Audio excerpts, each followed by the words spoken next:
Well, we've had a great open water season, and it's time to put our boat away for the winter. And I tell you what, the things that you do now are what makes a big difference in the spring, whether you get out there on that first 70-degree day or you're up against the dock waiting to have somebody rescue you.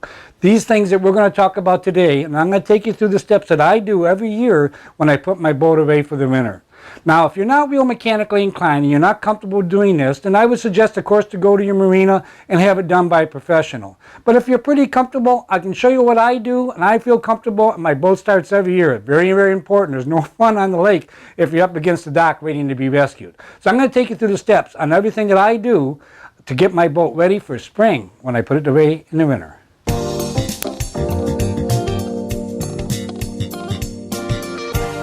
Here's some of the products you need when you start to winterize your boat.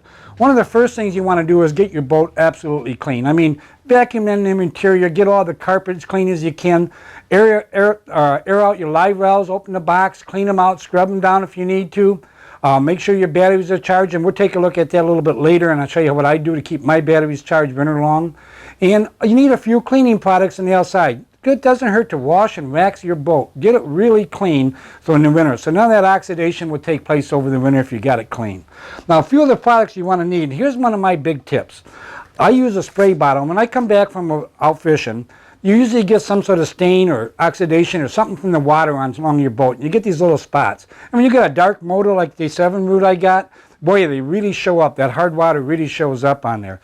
What I do is I take a little spray bottle like this that you can get anywhere. I mix 1/3 vinegar to the rest water, and I spray it on. What I do is I go around the boat when I first get back from a fishing trip. I spray it down, all those little spots, and I take a towel, let it set for a few seconds, take a towel, and wipe it off. And it just comes back, takes all those water spots off. And if you got a good wax base underneath that, it actually really brings back the shine and takes all those spots off. And that really helps keep the motor clean, keeps the boat clean. And I think it just makes you not only feel better, I think it makes your boat go through the water a little better. Again, 1/3 vinegar, the rest water. Works real well for me. If you're not sure, test it on a spot on your boat where it's not too conspicuous. But I've never had a problem that way. The other thing you're going to need is you're going to need some Stable. There's a number of brands on the market. This just happens to be what I use on a regular basis. You look at the contents of what your gallons of tank you have. Use the mixture that it recommends to put in your tank. You want to do that first thing before you put your boat away. As a matter of fact, they recommend that if you're going to have your boat, like a lot of guys don't get out fishing as much as I do, and you may have your boat sitting for 2 or 3 weeks. Well, they recommend to put the Stable in there when you have that setting, even for 2 or 3 weeks. So it can't hurt at any time throughout the season, and you definitely want to do it at the end of the season. Plus, you use that gas that you put in there, goes up into your carburetor, so any gas that's in your carburetor is stabilized. One other thing you're going to need is Evan Johnson. You can use a number of sprays, but the fogging oil. And I'll show you exactly how I use the fogging oil. We use the fogging oil into the carburetors, so it gets into the carburetors completely. When the motor's running, goes through the exhaust. We also put it in the cylinders and cylinder head, and I'll show you how we do that, without a doubt. Now, one of the last things that I do, and I always do every year at least, is I would change my gear case oil, my lower gear case, the grease oil like in there. It's a heavy rate oil in there. It's a gear oil. I change that every year. I drain out the old stuff, and I pour in the new one. I'll show you how you can do that. It's a little more complicated, a little messy, but you can do it and make sure your gear oil always stays clean and fresh. And you also can check to make sure you don't have any water leaks problems in that same way.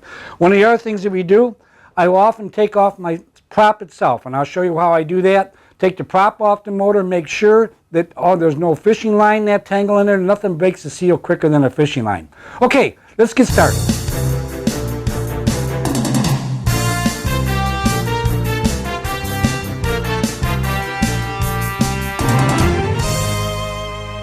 And most boat covers on an outboard are similar to this. They have little levers here that you can pull up, and that releases the latch on the front and releases it on the back here, and then it should pop right off like it does. We want to expose the entire motor. Now I'm going to put this safely in my boat so I don't step on it or scratch it or something. Now we've exposed pretty much the entire motor. What we're going to do next is we're going to spray the fogging oil into our carburetors. What that does is it coats the carburetor complete. It allows all the seals in that not to stay lubricated throughout the winter, and it also coats into our cylinder heads. And what we're going to do is we're going to have to spray directly into the carburetors, start the motor, and try to almost choke out the motor if we can. Now, as we do this, I'm going to first have to take off my cover here. As you can see, my carburetors are not exposed. So I'm going to have to take the cover off first. So I'll show you how to do that. You only need this wrench like this, little socket, and you take it off. Be real careful not to drop those little screws or bolts that come loose here down into the motor, or you have a dickens time getting it out of there. All right, that does it. We got the last screw off, and we got the plate off. Now, what it's done is it exposed our carburetors here. So we can see right straight in there, and that's where we're going to spray the fogging oil. We're going to spray it so it's strong enough that it goes all the way into it, starts choking the motor out. So we're going to do this when the motor is running. But remember, before we start the motor, always make sure you've got the motor submerged in water in a tank, or that you have these little muffs. And these little muffs go on the back of your motor. You turn your hose on, and it runs the water in there. You want to make absolutely sure water is going through your motor. Just a few seconds actually of running the motor dry, that pump could crack and break, and then you got real problems. Now you got an expensive bill, and you don't want to have it coming from what you did here. Okay, so we're going to set that up. Now, on my motor here, this right here, that's where the water comes into the motor to be able to be pumped through. Up at the top here, this little top piece right there, that piece pumps the water out, so you know you got water going through the motor when this little tickler shows you that the pump's working. So we're going to make sure that it's on there just properly. Now how it goes on is on the front of the motor, and it's adjustable, but you're going to put up so the tension's there, and I'm going to put it right across there like that. So both sides, because there's one on each side, it kind of muffs it. That's why they call it like ear muffs. But it comes over the top like that. I'm going to turn the water on, making sure I got good water into the motor before I even attempt to start it. Okay.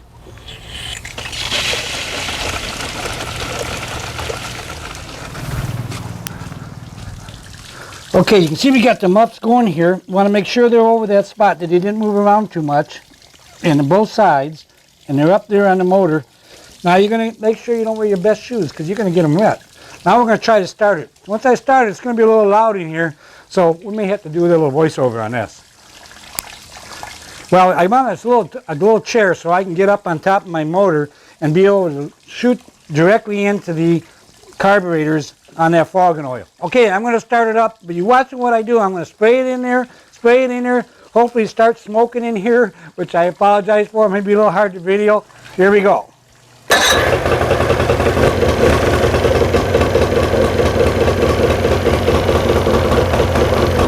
There.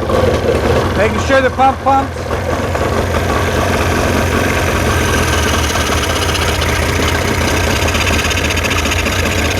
You can kind of hear that, how that goes in there. It starts to slow down a little bit.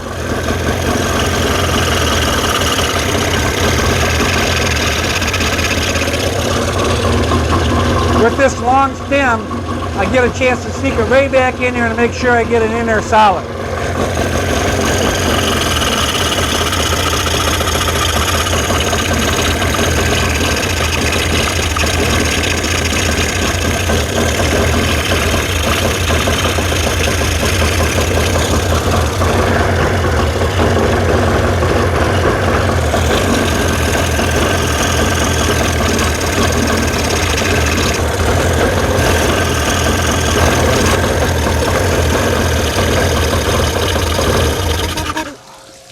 There we go. That's a good sign. You're starting to get it in there so it's so deep it chokes it out. I'm going to do a little more.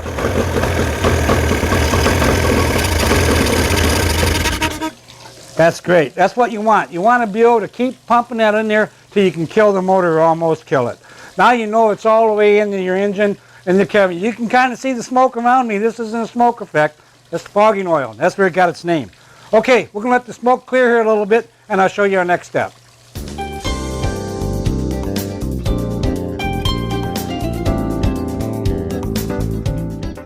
All right, now the next thing we do, after we've already ran that fogging oil through it, next thing I like to do is I like to take out my spark plugs. And what we need, just a little spark plug wrench, and just get in there and take your spark plugs out completely, because they're going to be all fouled. And we just ran all this oil in there, and it's going to be fouled. But what we're going to do is not too worried about the spark plugs, because what I do is I pretty much want to change those darn near every year, depending on how they look. All right, that's in there tight. And then Sometimes it's hard to get to these plugs. That's why this has got a little universal wrench if it's difficult on your boat motor to do it. There's a lot of sockets that you can get, so if you don't already have it, it's pretty easy to come by. Okay, now we got the plugs out. And what we want to do now is I want to take that fogging oil, again with the long stem, I'm going to bring that right in there. Now I can push in there and I can feel where that piston is. So I know that the piston's going back. I know the piston's all the way back in there, so I'm going to start spraying and I'm going to bring this up as I spray. So now I know it's getting coated. That's the top cylinder. Now this is the bottom cylinder and that's all the way back. So I'm going to spray as much as I can, trying to keep it vertical. And I'm going to spray that in there back and forth. Now it's piston's all the way up, now it's going back. So I know I'm really getting the solution all the way back in there on both cylinders all the way in. I really want those cylinders coated. I know I'll smoke a little bit when I start up in the spring, but I know it will start in the spring and I won't have a problem. So both cylinders are locked. Now one other thing I do, let me come on this side here for a second.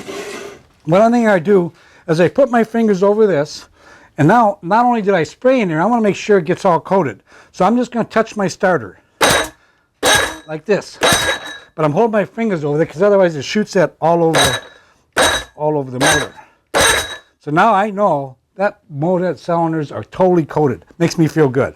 Okay, when I'm done with that, I take these spark plugs again and I'll put those back in and snug them back up. So now we know we got the carburetor coated, we know we got the cylinders coated here, we know the gas has been treated, so we're feeling pretty good about the motor.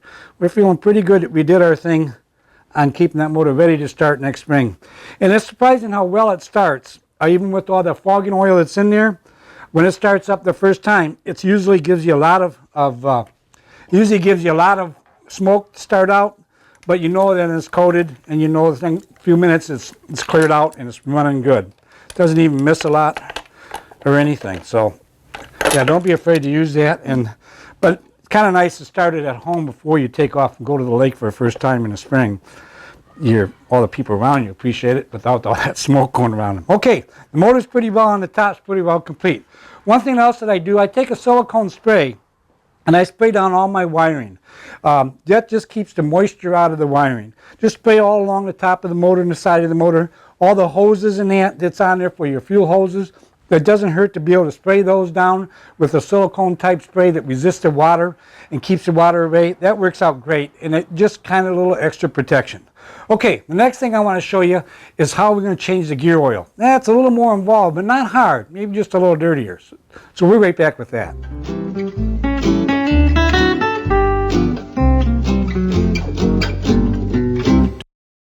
Okay, now what we're going to do is we're going to drain the lower gear oil. What the lower gear oil does is inside there's a shaft that goes in here that meets up with another shaft that's there and the gear right there that makes this prop turn. So a vertical shaft down, horizontal shaft there, that's where the gears come together. It's real important that that stays lubricated and stays strong. That no water gets in there, no other problems can happen to it, no dirt or soil or whatever. Sand sometimes can get picked up on the lake and get stuck in there. What we're going to do is we're going to drain the oil from the bottom of the motor. Now there's two plugs. One, this plug down here, that plug there is the plug that we use to drain the oil out. The plug on the top is what we release to put the pressure so it will actually drop. It's like a straw. When you take your finger over the top of a straw and you pick up water and then it stays in that straw until you release it. That same kind of function that would happen here. The other thing, well, I guess we don't need this in our way anymore, but the other thing we need to do, and not get confused on any of the other screws that might be on your motor, that you got the two proper screws. And you can usually get that from your manual. The other thing you need is a container to put all this oil in. I'm going to start loosening this one up because this is kind of hard to get to real close. It's in there tight, really tight, and then I'm going to do is I'm going to loosen this up so it's pretty loose. Now this a big flathead is what normally they are. I'm going to get that so it's really loose so when I drop it down. Now I'm going to drop the motor back down, bring it down.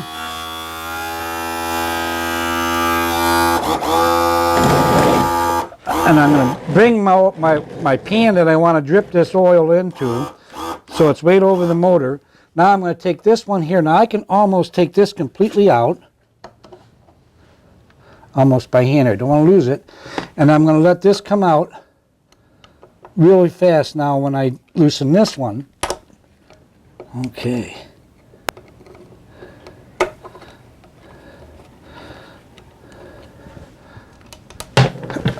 Okay, I don't want to lose these screws, so I'm going to set them to the side. Well, I'm going to let that drain. I'm going to let that drain out till all of it's gone. And then I'm going to show you how we're going to put that back in.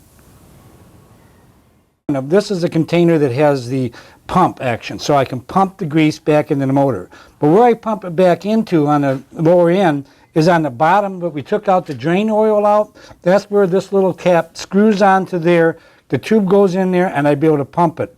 Now I'm going to pump the oil up into the motor until it comes out the top where the release valve is there. So I'm going to start pumping. And you have to look in your manual to see about how much oil it takes.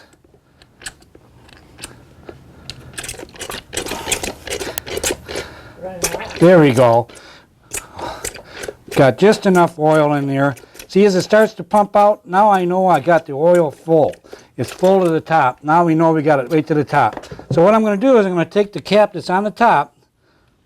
You notice these are magnetized too, so you always want to make sure you wipe that off good, because that's probably where any chips and that from your gears will get caught. That's the whole idea of having it magnetized. Okay, I'm going to put this little cap at the top.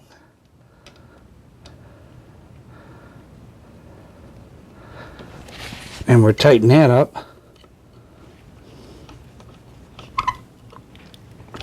Okay, now I'm going to raise this up a little bit so it's a little easier for me to work on.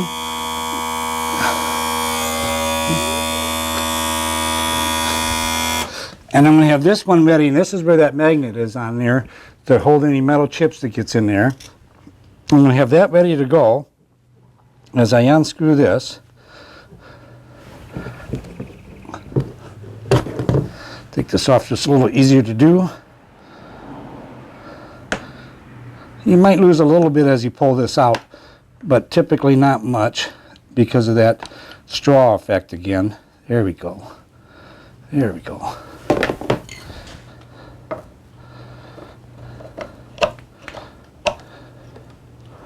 Okay, we snugged that up tight. We snugged the top one up tight, and we're pretty much ready to go. One thing I didn't mention that you're going to need, paper towels. If you didn't kind of get that already, paper towels is a good thing to have around the garage anyway, and particularly when you're working with this grease. All right, pretty nifty. We're pretty well set. Now we know the lower end has all got clean grease in it and oil, and we're set to go in the spring. All right, motor looks pretty well complete. At this point, we got it all set. All right, I'll show you one more thing in just a second here.